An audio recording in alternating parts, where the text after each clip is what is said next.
ముందుగా ఒక 2 పొటాటోస్‌ని తీసుకొని స్లైసెస్‌గా కట్ చేసుకోవాలి. ఫ్రెంచ్ ఫ్రైస్ ఎలా ఉంటాయో ఆ విధంగా మనం పొటాటోని కట్ చేసుకోవాలి.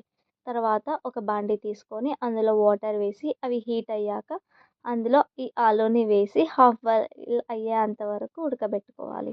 తర్వాత ఇవి ఉడికాక అందులో నుండి వాటర్‌ని సపరేట్ చేసుకోవాలి. చేసుకున్నాక ఈ ఆలూలో మనం 3 టేబుల్ స్పూన్స్ మైదా వేయాలి. ఒక 2 టేబుల్ స్పూన్స్ కార్న్ ఫ్లోర్, మరో 1 టేబుల్ స్పూన్ రైస్ ఫ్లోర్‌ని వేసుకోవాలి. వేసుకొని ఈ మూడింటిని బాగా మిక్స్ చేసుకోవాలి. ఇందులో తగినంత కారం, తగినంత సాల్ట్ వేసి మిక్స్ చేయాలి.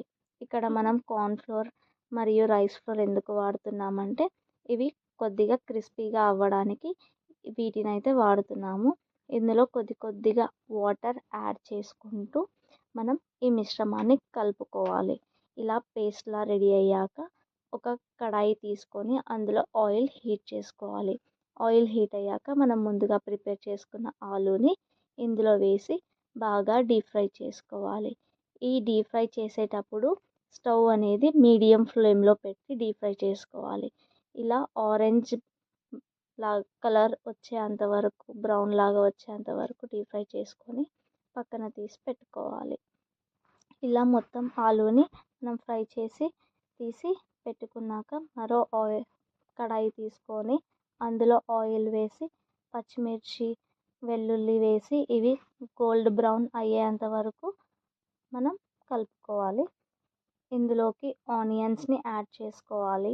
ఆనియన్స్ కూడా కొద్దిగా ఫ్రై అయ్యేంత వరకు పెట్టుకోవాలి. అందులో కరివేపాకును యాడ్ చేసుకోవాలి. ఇవి బాగా ఫ్రై అయ్యాక ఇందులో టొమాటో సాస్‌ని యాడ్ చేయాలి.